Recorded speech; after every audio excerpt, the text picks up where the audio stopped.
Episode 5 सारा की intimacy. अब जरा हमारी कहानी के वायलेंस की तरफ चलकर देखते हैं कि वहाँ क्या चल रहा है। अमायरा के कॉल कट करने के बाद मिस्टर शर्मा ने गुस्से अपना फोन सोफे पर पटक दिया तो वहाँ खड़ी मिराज शर्मा और सारा दोनों चौंक गई। क्या हुआ जी, वो अमायरा आ रही है ना? मिराज शर्मा ने पूछा तो मिस्टर शर्मा गुस्से से बोल, नहीं, अद्वैत ने उसे हमारी कंपनी में काम करने से मना कर दिया है तो वो नहीं आ सकती और वो चाहती है कि हमारी ये नाकारा सारा अपनी काबिलियत से इस प्रॉब्लम का हल करे। लेकिन अगर इसके पास इतनी काबिलियत होती तो हम उससे कंपनी की डील्स और प्रेजेंटेशन क्यों करवाते? इसे तो बिजनेस का भी नहीं आता है। मिस्टर शर्मा का सारा गुस्सा अपनी प्यारी बेटी सारा पर ही उतरा और सारा का चेहरा अपने पापा की बात सुन लाल हो गया था। उसे बहुत ज्यादा इंसल्टेड फील हो रहा था, लेकिन वो कुछ कह भी नहीं पा रही थी क्योंकि मिस्टर शर्मा सच कह रहे थे। मिराज शर्मा ने जब उनके मुंह से सारा के लिए ऐसा सुना तो वो तुरंत ही बोली, इसमें मेरी बेटी को दोष देने की जरूरत नहीं है। मैंने तो पहले ही कहा था कि उस लड़की को थोड़ा डरा धमका कर रखिए तो काबू में रहती, लेकिन आपको तो उसे प्यार से काम निकलवाना था। अब देखिए निकल आए ना उसके पर। मिराज शर्मा की बात सुन सारा भी बोली, हाँ डैड, मॉम सही कह रही है। अमायरा एक बार अद्वैत के साथ इंटीमेट क्या हो गई, वो खुद को अद्वैत की क्वीन समझने लगी है। सारा की बात सुन मिस्टर शर्मा ने उसे घूरा और गुस्से से बोले, वो खुद को क्वीन समझती नहीं है, वो उस डेविल किंग की सच में क्वीन है। अद्वैत भले ही डेविल है लेकिन अमायरा की हर बात मानता है। अमायरा जो मांगती है वो उसके कदमों में लाकर रख देता है। अमायरा ने उस डेविल को काबू में कर रखा है जो तुम नहीं कर पाई। 5 साल से उसी के मेंशन में रहते हुए भी कभी अद्वैत का ध्यान भी खुद पर खींच नहीं पाई। मिस्टर शर्मा गुस्से से बोले तो इस बार सारा ने नजरें झुका ली। वहीं मिस्टर शर्मा ने अमायरा की बात अपने मन में दोहराई, फिर कुछ सोचते हुए गुस्से से सारा से बोले, सारा, अद्वैत उस लड़की के परिवार को बर्बाद करना चाहता है जिसने उसे परसों ड्रग दिया था। क्या अद्वैत को ड्रग तुमने दिया था?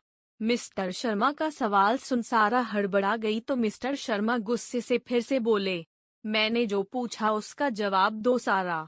हाँ डैड, मैंने उसे ड्रग दिए थे ताकि वो मेरे साथ इंटीमेट हो, लेकिन अद्वैत उस कुत्ती अमायरा के पास चला गया और उसके साथ इंटीमेट हो गया। अगर वो मेरे पास आया होता ना तो अभी मैं।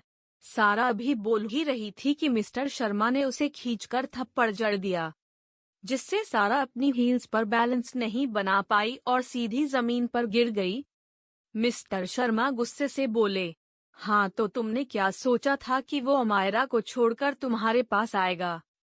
तुम तो अकला और खूबसूरती दोनों में अमायरा के पैरों के तलवे के बराबर भी नहीं हो। अमायरा के साथ इतने साल रहने के बावजूद तुम्हारे अंदर उसका 1% नहीं आया। इतने सालों से मैं ये खेल खेल रहा हूँ किसके लिए? तुम्हारे लिए, पर तुम तो बिल्कुल नालायक हो। अगर तुम मेरी सगी बेटी ना होती ना तो इसी वक्त तुम्हारे टुकड़े टुकड़े करके कुत्तों को खिला देता। मिस्टर शर्मा इतना कहकर कैबिन का दरवाजा जोर से बंद करके बाहर चले गए। मिस्टर शर्मा की ऐसी बात सुन सारा जमीन पर पड़े हुए ही रोने लगी और मिराज शर्मा उसे खड़ा करने लगी और उसके आंसू पोंछते हुए बोली, सारा मेरी बेटी रो मत, तुम्हारे डैड अभी गुस्से में है ना, इसीलिए उन्होंने ऐसा कहा। मिराज शर्मा की बात सुन सारा बेहद नफरत से बोली, ये सब उस अमायरा की वजह से हो रहा है मॉम। उस अमायरा को तो मैं इतना तड़पा तड़पा कर मारूंगी ना कि वो मरने के बाद भी मेरे नाम से डरेगी। हाँ बेटा, वो दिन ज्यादा दूर नहीं है। बस एक बार वो अपना सब कुछ तुम्हारे नाम कर दे फिर तो उसे नर्क पहुंचाकर ही दम लेंगे। इतना कहकर वो हंसने लगी तो सारा भी हंसते हुए बोली, हाँ मॉम, बिल्कुल सही कहा आपने। पहले मुझे किसी को ढूंढना पड़ेगा जो इस प्रॉब्लम में हमारी कंपनी की हेल्प कर सके। अमायरा भले ही कितनी ही खूबसूरत हो लेकिन उस खूबसूरती का फायदा ही क्या जो मर्दों को पिलाई ना जाए। मैं मर्दों को वो दे सकती हूँ जो अमायरा जैसी सती सावित्री कभी नहीं दे सकती। इतना कहकर वो एक जहरीली मुस्कान देती है तो मिराज शर्मा भी मुस्कुराकर बोली, हाँ बिल्कुल, मेरी बेटी अपनी मॉम जितनी ही हॉट है जो किसी भी मर्द को अपने जाल में फंसा सकती है। अपने डैड को दिखा दो कि उस अमायरा से ज्यादा तुम काम की हो। मिराज शर्मा की बात पर अमायरा ने भी हाँ में सिर हिला दिया। यहाँ ये सब अपनी घटिया प्लानिंग कर रहे थे। और दूसरी तरफ मानव ने जब अमायरा को बताया कि वो रात को एआर मेंशन आ रहा है, तो अमायरा बहुत खुश हो गई और उसने मानव से उसकी मनपसंद डिशेज भी पूछी जो मानव ने उसे बता दी। वो मानव को खुद खाना बनाकर खिलाना चाहती थी, जिस वजह से उसने पिछले जन्म सारा का साथ देकर जो गलती की थी उसका प्रायश्चित कर सकें। वो जब किचन में आई तो वहां काम कर रहे सभी शेफ ने अपना सर झुका लिया तो मीना आंटी ने अमायरा से पूछा, अमायरा बेटा आप किचन में, कुछ चाहिए क्या आपको? मीना आंटी के बोलने पर अमायरा मुस्कुराते हुए बोली, नहीं आंटी मुझे कुछ नहीं चाहिए, लेकिन आज रात का डिनर मैं बनाऊंगी ना, तो इसीलिए चेक करने आई हूँ कि मुझे जो जो चाहिए वो सब है या नहीं। अमायरा की बात सुन सभी शेफ एक दूसरे को देखने लगे। अगर उनके रहते अमायरा ने डिनर बनाया तो अद्वैत उन सबको मौत से भी बुरी सजा देता। उन सभी शेफ ने मीना आंटी को इशारा किया तो मीना आंटी बोली, लेकिन बेटा अद्वैत बाबा को बिल्कुल अच्छा नहीं लगेगा और यहाँ इतने सारे शेफ हैं। आप बताइए आपको क्या खाना है, ये बना देंगे। अद्वैत के मेंशन में दुनिया के सबसे बेहतरीन शेफ खाना बनाते थे। दुनिया के टॉप 10 शेफ उसके मेंशन में खाना बनाते थे, लेकिन बदले में उनकी सैलरी भी करोड़ों में थी और साथ में उन्हें बहुत सारी फैसिलिटीज भी मिलती थी। वो सब भी मिलियनेयर थे। मीना आंटी की बात सुन अमायरा बोली, आप उन्हें कॉल करिए, मैं खुद ही परमिशन ले लूंगी। अमायरा के ऐसा कहने पर मीना आंटी ने अद्वैत को कॉल लगा दी। वैसे तो उन्होंने मानव को कॉल किया था और मानव ने अद्वैत को दिया था। अमायरा जल्दी से मीना आंटी से फोन लेकर बोली, मैं आज खुद डिनर बनाना चाहती हूँ, क्या मैं आज का डिनर बना सकती हूँ? अमायरा बहुत प्यार से बोली, लेकिन सामने से अद्वैत ने ठंडी आवाज में दो टूक में जवाब दिया, ठीक है। फोन स्पीकर पर था तो मीना आंटी और सभी शेफ ने सुन लिया। अमायरा खुश होकर बोली, थैंक यू सो मच। ये कहकर उसने कॉल कट कर दिया और फिर सभी मसालों और वेजिटेबल्स के बारे में पूछने लगी, जिसके बारे में शेफ उसे सर झुकाए ही कहाँ रखे हैं वो बताते जा रहे थे। थोड़ी देर बाद अमायरा अपने कमरे में आ गई और अपना लैपटॉप लेकर बैठ गई। वो लैपटॉप पर काम कर ही रही थी कि उसका फोन बज उठा, जिस पर सिरदर्द शो हो रहा था। उसने कॉल रिसीव किया तो सामने से वो लड़का हंसते हुए बोला, अम्मू तू यकीन नहीं करेगी कि मुझे क्या पता चला है। आई कांट बिलीव कि किसी कंपनी की सीईओ का दिमाग ऐसा चल सकता है। उस लड़के की बात सुन अमायरा थोड़ा चिढ़ते हुए बोली, आप सीधे सीधे बताइए ना कि बात क्या है। अमायरा का सवाल सुन वो लड़का हंसते हुए बोला, माय डियर अम्मू डार्लिंग, तेरी वो प्यारी दीदी अपना बिजनेस बचाने के लिए उस बिजनेसमैन बंसल के साथ डील करने वाली है, वो भी आज रात को ब्लैक मून होटल में, बिहाइंड द डोर मीटिंग है। उस लड़के की बात सुन अमायरा मुस्कुरा दी। उसे पहले से ही पता था कि उसके मना करने के बाद सारा ऐसा ही घटिया दिमाग लगाएगी। पिछले जन्म में भी जब उन लोगों ने अमायरा को कैद कर लिया था, तब शर्मा इंडस्ट्रीज को बहुत नुकसान हो रहा था। उस वक्त सारा बिजनेस में अच्छा परफॉर्म करने की जगह बड़े बड़े बिजनेसमैन के साथ रातें बिताकर कुछ प्रोजेक्ट्स हासिल करती थी। इसीलिए इस बार उसने उन तीनों पर नजर रखवाई थी, क्योंकि उसे पता था कि सारा ऐसा ही करेगी। अमायरा मुस्कुराकर बोली, ये तो हमारे लिए गुड न्यूज़ है। अब एक काम करना है आपको। अमायरा बोली तो वो लड़का एक्साइटेड होकर पूछता है, कैसा काम? उसके सवाल पर अमायरा उसे अपना पूरा प्लान समझा देती है। फिर कॉल कट करके लैपटॉप बंद करते हुए किचन की तरफ बढ़ गई, क्योंकि शाम हो गई थी। उसके किचन में आते ही सभी शेफ बाहर निकल गए, सिर्फ अमायरा और चारों फीमेल सर्वेंट्स ही अंदर थी। अमायरा जल्दी से एप्रन पहनकर पहले फ्रिज से सारी वेजिटेबल्स निकालती है और उसे धोने लगी। फिर उन वेजिटेबल्स को काटने लगी। बाकी चारों सर्वेंट्स तो उसकी वेजिटेबल्स काटने की स्पीड देखकर हैरान थी। अमायरा ने बहुत पहले खाना बनाना सीखा था, क्योंकि सारा ने उससे कहा था कि उसे अपनी छोटी बहन यानी अमायरा के हाथ का खाना खाने की इच्छा है। अमायरा उस वक्त इतनी अंधी थी कि वो छोटी सी एज में सबके लिए खाना बनाने लगी। उसे समझ ही नहीं आया कि वो लोग उससे नौकरों की तरह खाना बनवाकर उसे नौकर की तरह ट्रीट कर रहे थे। खैर अभी फिलहाल वो बहुत खुश थी कि वो मानव और अद्वैत के लिए खाना बना रही है, और मन ही मन सारा को शुक्रिया भी कह रही थी कि उसी की वजह से उसने खाना बनाना सीखा था, जिससे वो अभी मानव जो उसके बड़े भाई कैसा था उसके लिए और अपने प्यारे से डेविल हब्बी के लिए खाना बना पा रही है। 8 बजे तक उसने सारा खाना बना लिया और फिर फ्रेश होने के लिए अपने कमरे में चली गई। वो फ्रेश होकर अपने कमरे से बाहर निकल ही रही थी कि तभी उसे बहुत सारी गाड़ियां एक साथ रुकने की आवाज आई तो वो समझ गई कि अद्वैत और मानव आ गए हैं। वो जल्दी जल्दी सीढ़ियां उतरते हुए नीचे आई।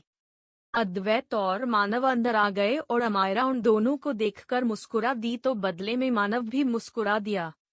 अमायरा मुस्कुराकर बोली, आप दोनों फ्रेश होकर आइए, तब तक मैं खाना लगवाती हूँ। अमायरा की बात सुन मानव और अद्वैत दोनों ने सिर हिला दिया। अमायरा डाइनिंग एरिया में आकर मीना आंटी से बोली, मीना आंटी आप खाना लगा दीजिए, मानव भैया और हब्बी फ्रेश होकर आ रहे हैं। अमायरा की बात पर मीना आंटी ने हाँ में सिर हिला दिया और बाकी की तीनों सर्वेंट्स के साथ किचन से खाना लेकर आई और सारा खाना टेबल पर सजा दिया। मानव और अद्वैत भी डाइनिंग एरिया में आ गए तो डाइनिंग टेबल पर रखी सारी डिशेज देखकर मानव अमायरा से बोला, वाओ भाभी आपने तो कितना कुछ बना दिया मेरे लिए।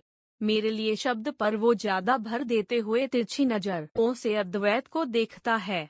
अमायरा बोली, सिर्फ आपके लिए थोड़ी ना बनाया है भैया।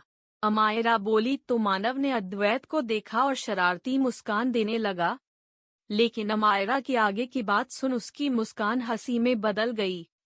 अमायरा आगे बोली, मैं भी तो खाऊंगी ना।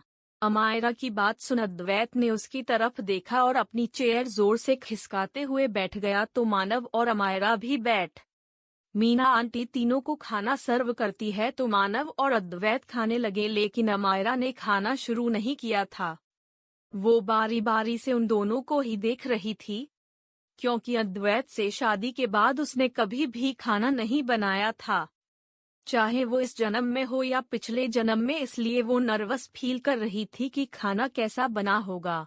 आखिर में वो मानव से पूछ ही लेती है, मानव भैया खाना कैसा बना है। मानव ने उसे देखा और मुस्कुराते हुए बोला, बहुत ही ज्यादा अच्छा बना है भाभी। शेफ के हाथ का खाना अच्छा होता है, लेकिन उसमें घर जैसा स्वाद नहीं होता। आपने जो बनाया है ना, उसका स्वाद बिल्कुल कीर्ति आंटी जैसा। बोलते बोलते मानव को एहसास हुआ कि वो क्या बोलने जा रहा था, इसलिए वो खुद ही रुक गया, लेकिन उसकी बात सुन अद्वैत के हाथ भी रुक गए थे।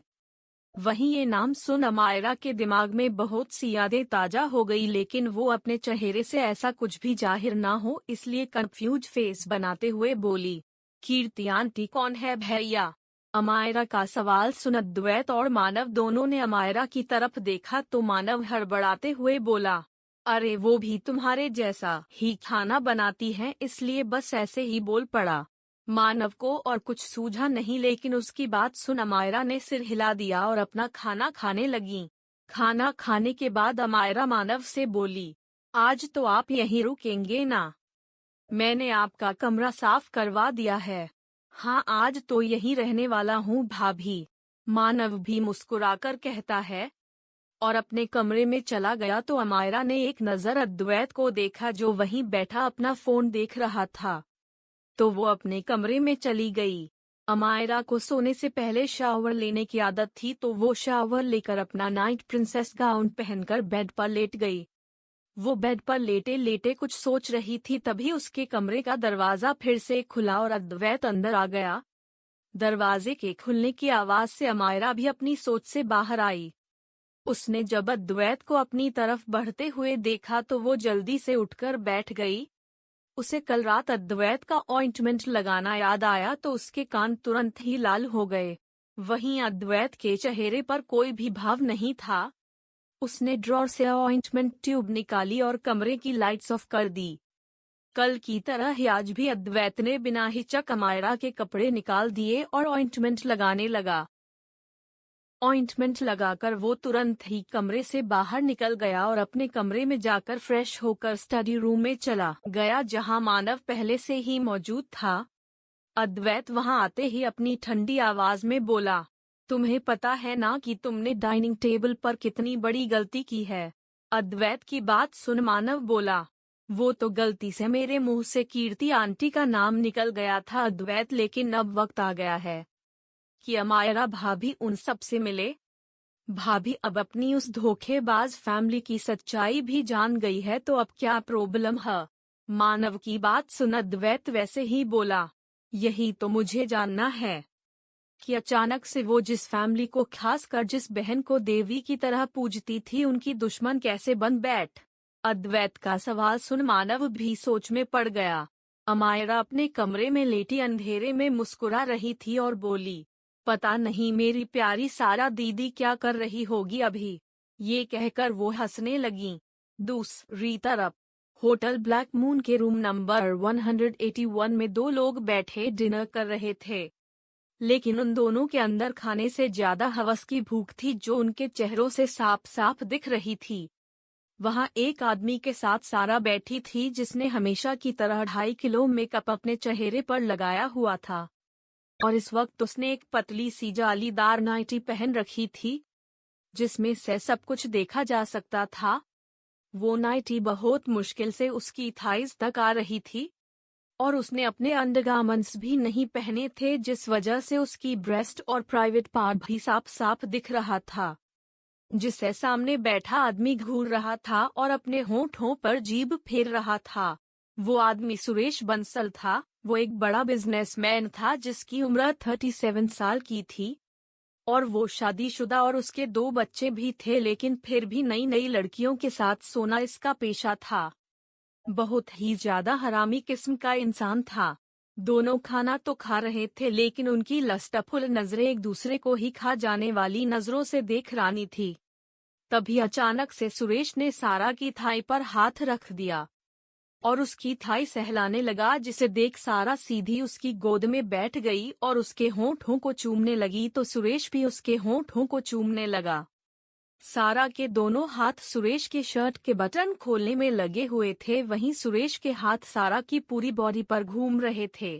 कुछ ही देर में दोनों के सारे कपड़े फर्श पर इधर उधर गिरे हुए थे और दोनों बेड पर थे। सुरेश नीचे था और सारा उसके ऊपर उसकी पूरी बॉडी को चूम रही थी, जिससे सुरेश आउट ऑफ कंट्रोल होते हुए सारा को अपने नीचे करके बोला, आज तक बहुत लड़कियों के साथ सोया हूँ, लेकिन तुम्हारे जैसी बोल कोई नहीं है। तुम तो मुझसे भी ज्यादा लस्टी हो। I like it. सुरेश की बात सुन सारा मुस्कुरा दी, तो सारा ने झूठ मूठ की चीख निकाली, क्योंकि वो पहली बार किसी लड़के के साथ इंटीमेट नहीं हो रही थी। लेकिन उसकी चीख सुन सुरेश बहुत ज्यादा एक्साइटेड हो गया और वो अपनी बॉडी को मूव करने गया कि सारा ने उसे रोक दिया और बोली, तुम्हें डील याद है ना? सारा की बात पर सुरेश बोला, हाँ मेरी जान, टेंशन मत लो, वो प्रोजेक्ट तुम्हें ही मिलेगा और दूसरे भी बहुत प्रोजेक्ट्स दूंगा, अगर तुम आगे भी मुझे इसी तरह से खुश रखोगी तो। सुरेश की बात पर सारा भी उसे लस्टफुली देखते हुए बोली, मेरी ये सेक्सी बॉडी आज से गुलाम है तुम्हारी, तुम जब चाहो तब मिल जाएगी। इतना बोलकर उसने सुरेश को पलट दिया और खुद उसके ऊपर बैठकर उछलते हुए अपनी बॉडी हिलाने लगी। कुछ देर बाद सुरेश ऊपर आ गया और दोनों ही अपनी हवस मिटाने में लगे रहे, पर वो इस बात से अनजान थे कि ये सब कुछ एक कैमरे में कैद हो रहा है। एपिसोड 6, अमायरा और अद्वैत का रोमांस। दूसरे दिन सुबह अमायरा, अद्वैत और मानव तीनों ब्रेकफास्ट कर रहे थे, तभी अमायरा कुछ सोचकर बोली, वैसे मानव भैया आप कब शादी कर रहे हो? अमायर आकार का अचानक से ऐसा सवाल सुन मानव के गले में खाना अटक गया और वो खांसने लगा, तो अमायरा उसकी तरफ पानी का ग्लास बढ़ाते हुए बोली, आपके गले में खाना तो ऐसे अटक गया जैसे आपकी 2-3 बीवियां और 4-5 बच्चे ऑलरेडी है, और मैं आपसे फिर से शादी करने के लिए कह रही हूँ। अमायरा की बात सुन मानव की आंखें हैरानी से बड़ी हो गई, लेकिन खांसी की वजह से वो कुछ बोल नहीं पाया। उसने पानी पिया और फिर बोला, ऐसा कुछ भी नहीं है भाभी। मैं पहले चाचू बनूंगा फिर शादी करूंगा। ये कहकर उसने तिरछी नजरों से अद्वैत को देखा, जो उसकी बात सुन खाते हुए रुक गया था। लेकिन तभी अमायरा झुककर मानव के कान में धीरे से बोली, पर आप तो ऑलरेडी चाचू बन गए हो ना, फिर शादी क्यों नहीं कर रहा? अमायरा की बात सुन मानव चौंककर उसे देखने लगा और थोड़ा जोर से बोला, क्या? मानव के इतनी जोर से बोलने पर अमायरा धीरे से बोली, धीरे बोलिए भैया, आपको पता है मैं हब्बी की दूसरी बीवी हूँ। इनकी पहले से ही एक बीवी और एक बच्चा भी है। अमायरा बोली तो मानव को लगा कि अमायरा को कोई गलतफहमी हो रही है, तो वो तुरंत ही बोल पड़ा, लेकिन इस बार उसकी आवाज बहुत धीमी थी। नहीं नहीं भाभी, आप ही अद्वैत की इकलौती बीवी हो। आपको कोई गलतफहमी हुई होगी। मानव की बात सुन अमायरा अपनी आंखें छोटी छोटी करके बोली, आप पूरा दिन इनके साथ होते हो फिर भी आपको नहीं पता? चलो कोई ना, मैं ही बता देती हूँ।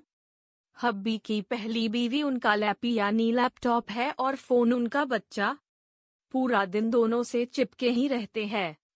आजकल तो फोन में भी इतनी ज्यादा टेक्नोलॉजी आ गई है कि मुझे तो लगता है कि किसी दिन इनका फोन मुझे छोटी माँ कहकर बुलाना भी शुरू कर देगा।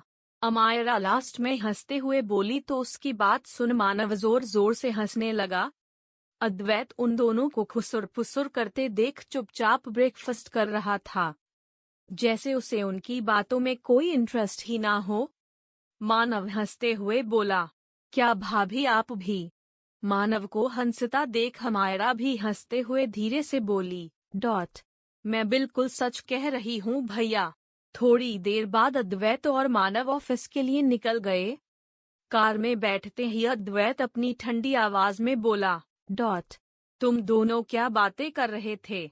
अद्वैत का सवाल सुन मानव को हंसी आ गई, लेकिन वो सीरियस फेस के साथ बोला, भाभी को लगता है कि तेरी उनसे पहले ही एक बीवी और एक बच्चा है। मानव का इतना कहना था कि अद्वैत की आंखें छोटी छोटी हो गई। वो बोला, व्हाट द हेल? और तुम इस बात पर हंस रहे थे इडियट? अद्वैत गुस्से से बोला तो मानव हंसने लगा और हंसते हुए बोला, पर भाभी की बात भी तो सही है ना अद्वैत, भाभी से ज्यादा तो तू अपने लैपटॉप और फोन से चिपका रहता है। तो वो तेरे लैपटॉप को तेरी पहली बीवी और फोन को तेरा बच्चा ही समझेगी ना? मानव की बात सुन अद्वैत की आंखें हल्की सी बड़ी हो गई और वो बोला, व्हाट? उसका व्हाट सुन मानव अब सीरियस होकर बोला, और नहीं तो क्या शुक्र मना कि भाभी तेरे लैपटॉप को ही तेरी बीवी समझती है, वरना जिस तरह से तू भाभी से दूर रहता है ना, उससे तो वो यही समझती कि तेरा बाहर किसी लड़की के साथ चक्कर चल रहा है।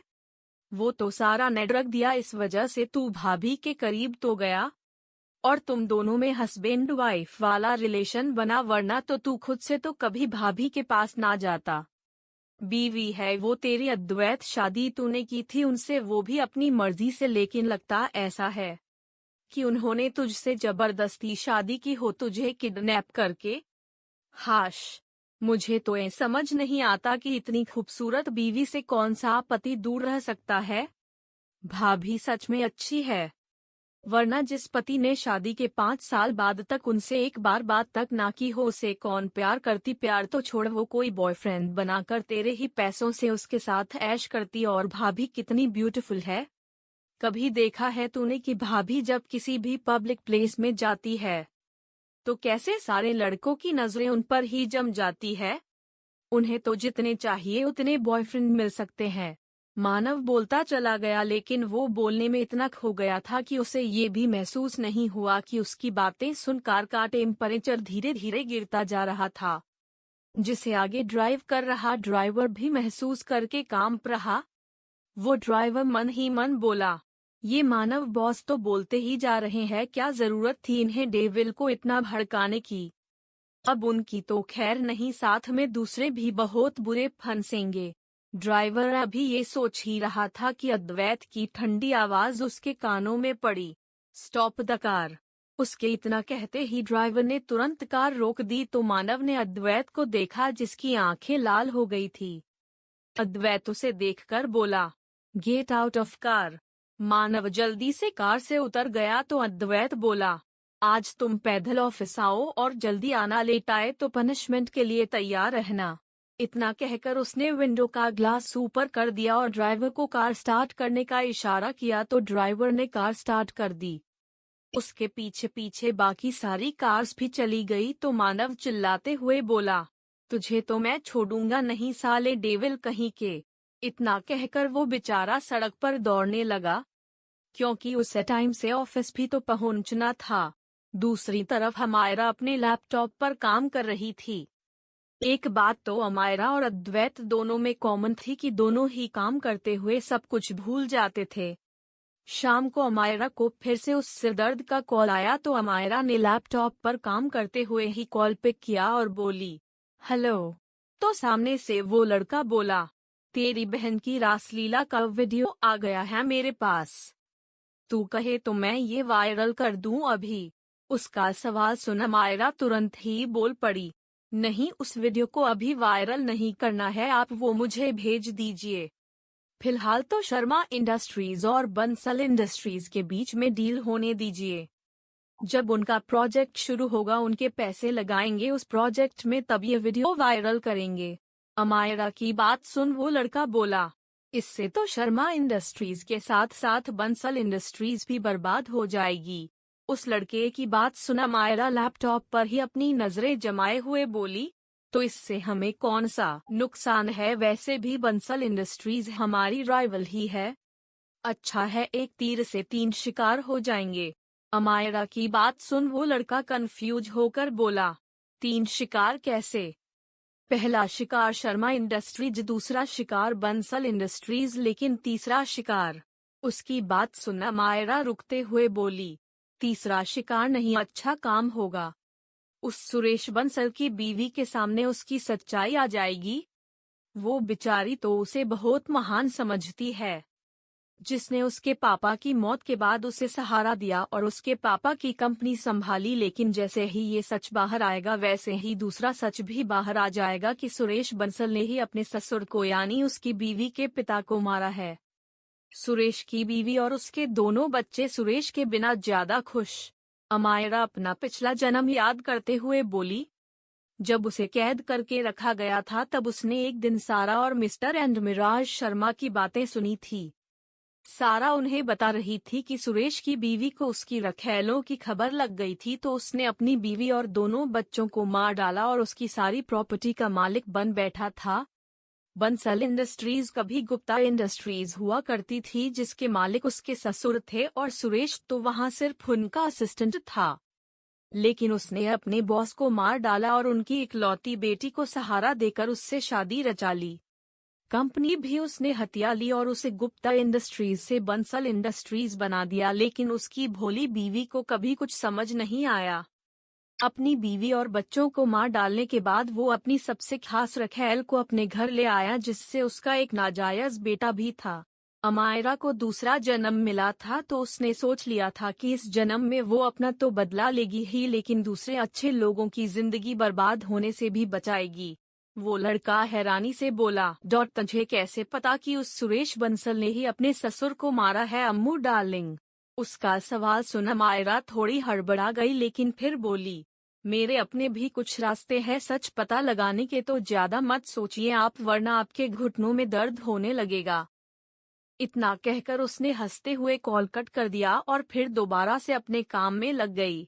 रात को जब मीना आंटी ने आकर उसे बताया कि डिनर का टाइम हो गया है और अद्वैत भी आ गया है, तब जाकर उसे वक्त का ख्याल आया और पहले बाथरूम में जाकर फ्रेश हुई और बाद में नीचे चली गई। वो आई तब अद्वैत डाइनिंग टेबल पर अपनी चेयर पर ही बैठा था।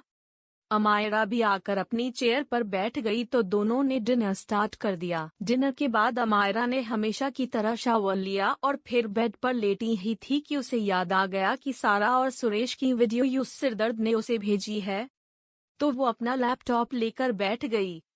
उसने वीडियो ऑन की और देखने लगी, लेकिन 1 मिनट बाद ही उसने शर्मा का लैपटॉप बंद कर दिया और बोली, बाप रे, ये देखने में भी शर्म आ रही है मुझे, लेकिन देखना तो पड़ेगा ही, तभी तो इसकी अच्छे से एडिटिंग कर पाऊंगी।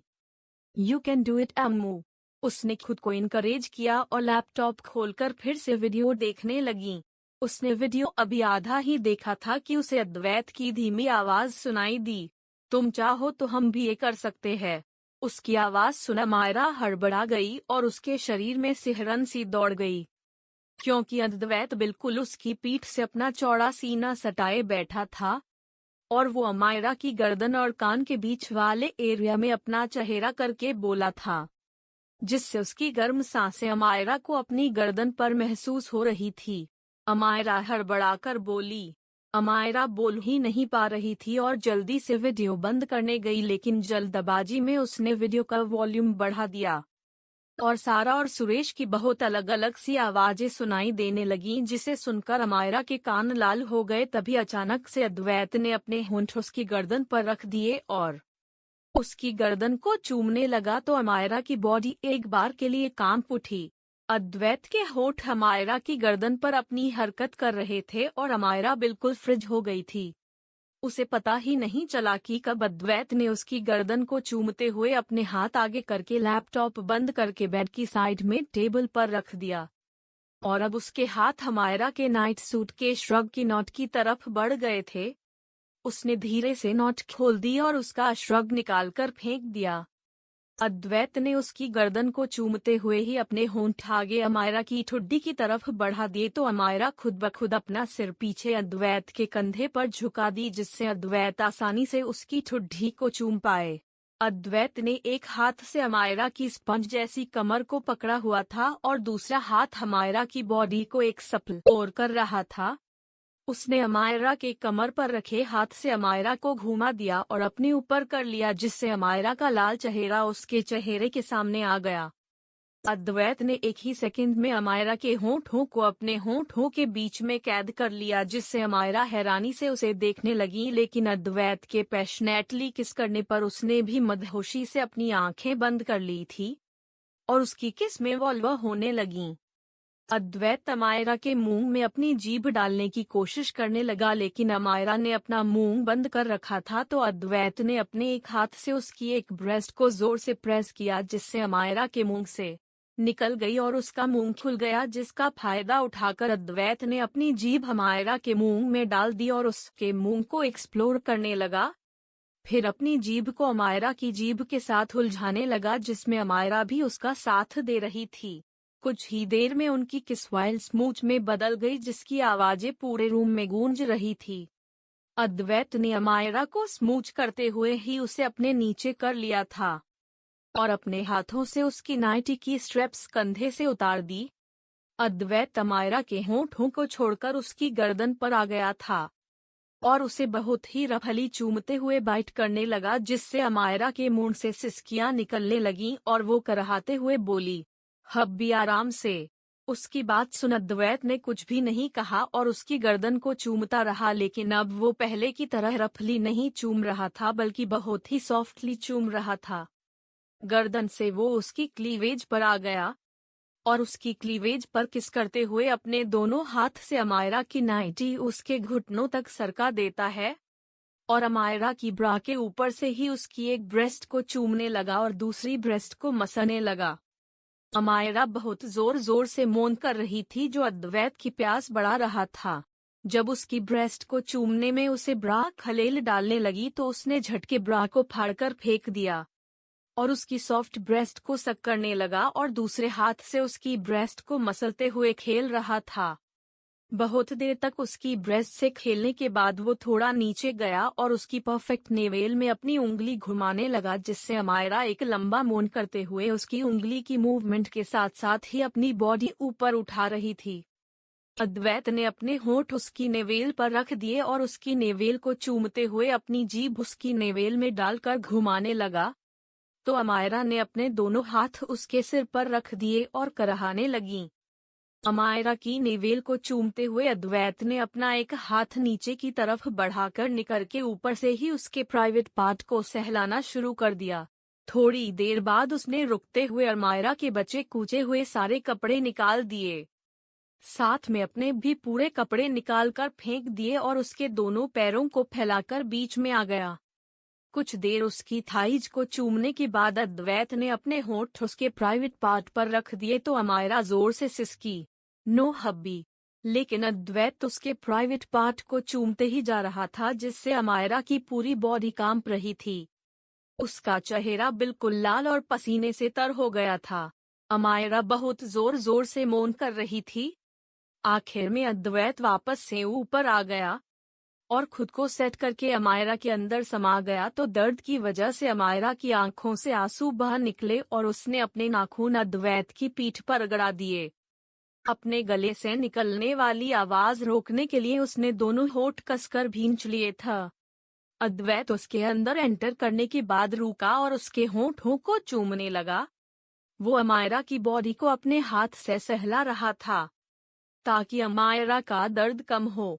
कुछ देर बाद उसे लगा कि अमायरा अब ठीक है तो वो धीरे धीरे अपनी बॉडी मूव करने लगा।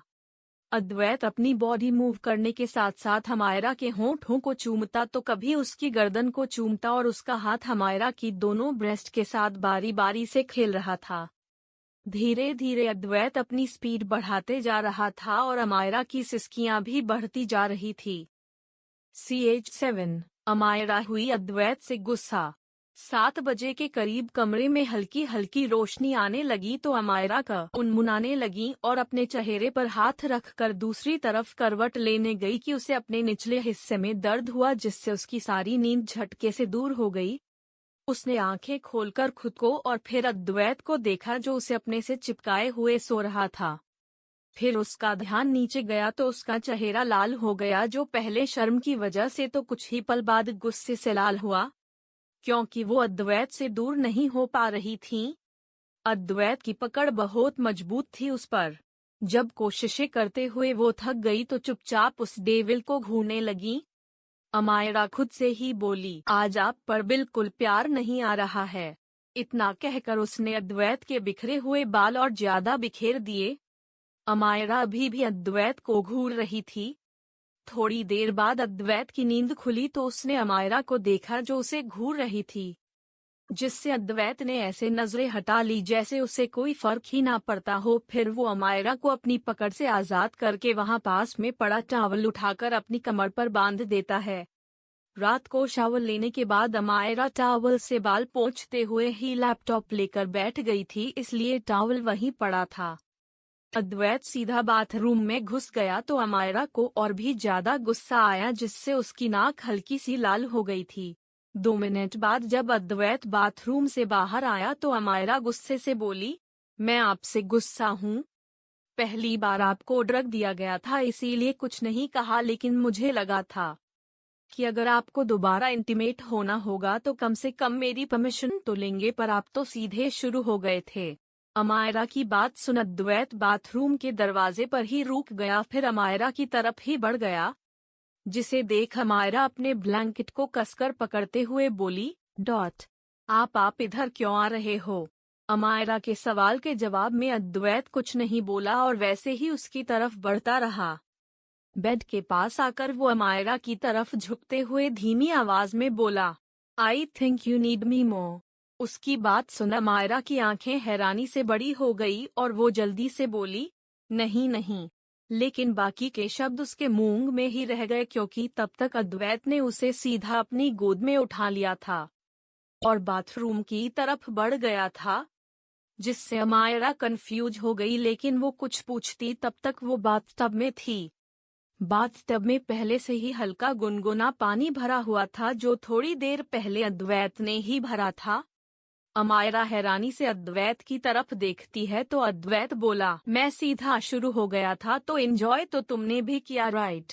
ये कहकर उसने अपनी एक उंगली से अपने सीने की तरफ इशारा किया जहां रात को एक्साइटमेंट में अमायरा ने अपने नाखून गड़ाए थे, जिसके निशान अभी तक थे, जिसे देख अमायरा सकपका गई और इधर उधर देखने लगी तो अद्वैत उससे दूर होकर शावर के नीचे खड़ा हो गया और शावर ऑन कर देता है तो अमायरा की नजरें उस पर ही जम गई।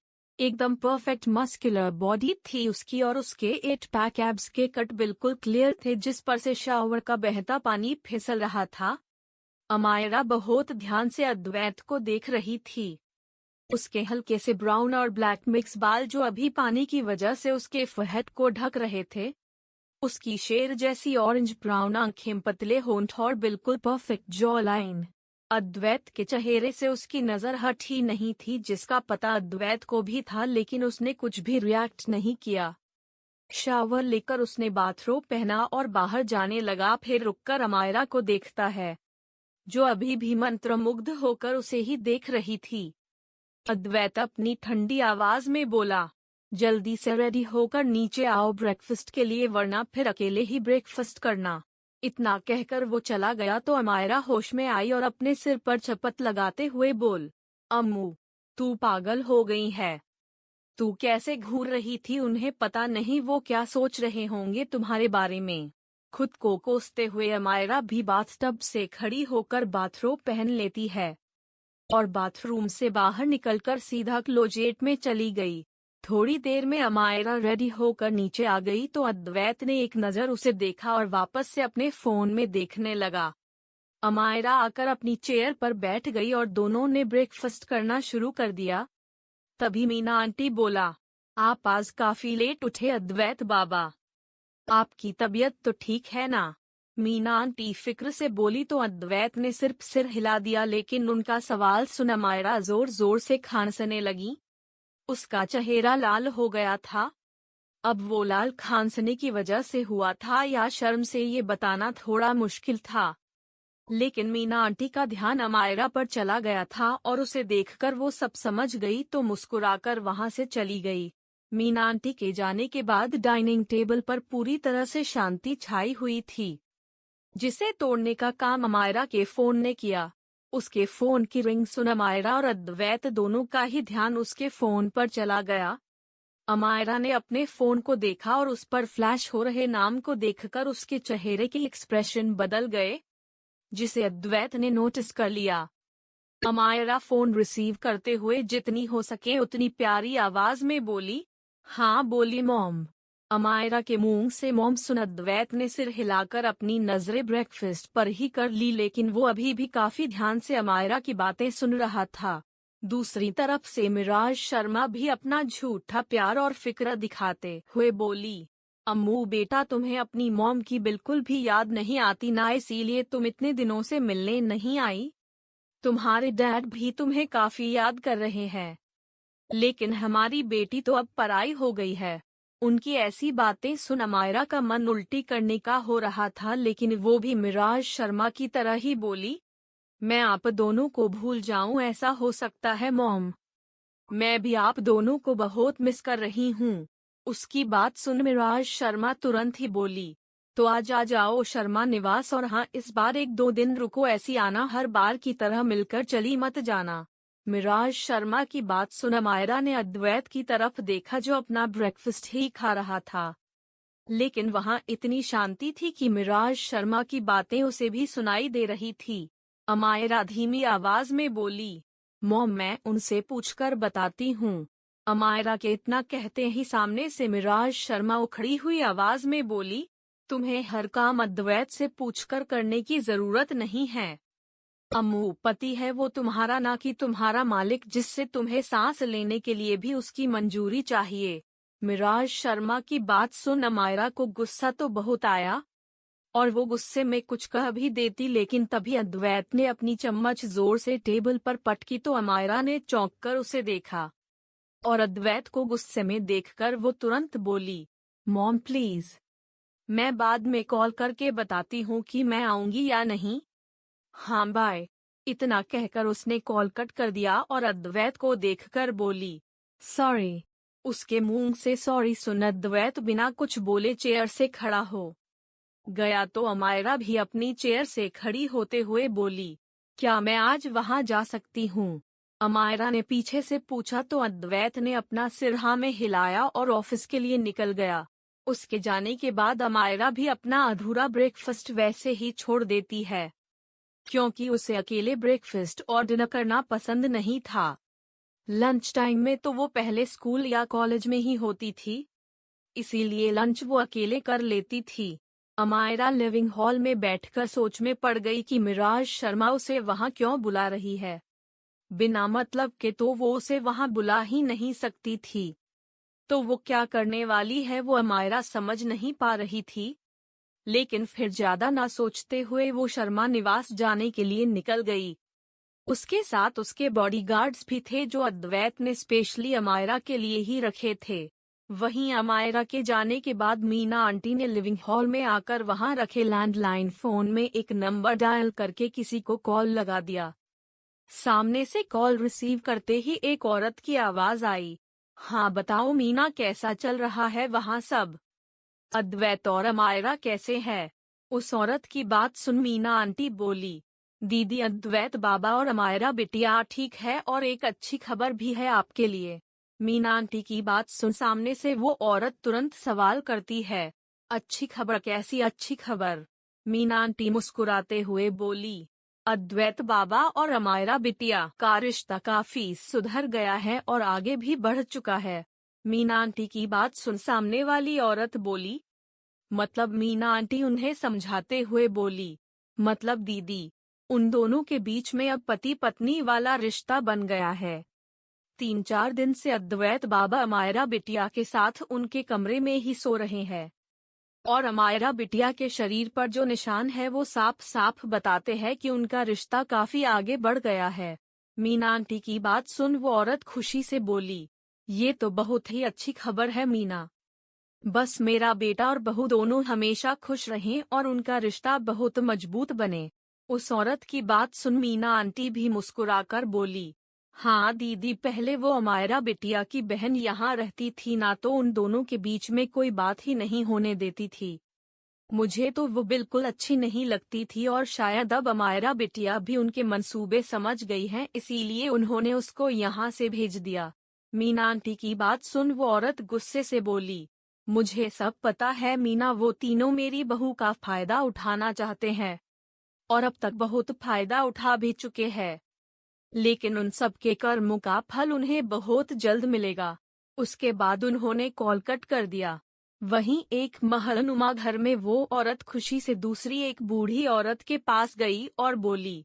माँ जी, मीना का फोन था, आपको पता है उसने क्या बताया मुझे? उस औरत की बात सुन वो बूढ़ी औरत बोली। ऐसा क्या बताया मीना ने? ओ की मात्रा, तुम इतनी ज्यादा खुश है? वो औरत फिर से खुशी से बोली।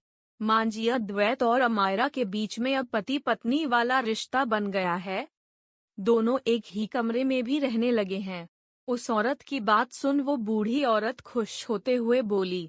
भगवान का लाख लाख शुक्र है कि मेरे उस डेविल पोते को थोड़ी अकल तो आई। अब बस जल्दी से मैं अपने परपोते और परपोती का मुंह देखूंगी।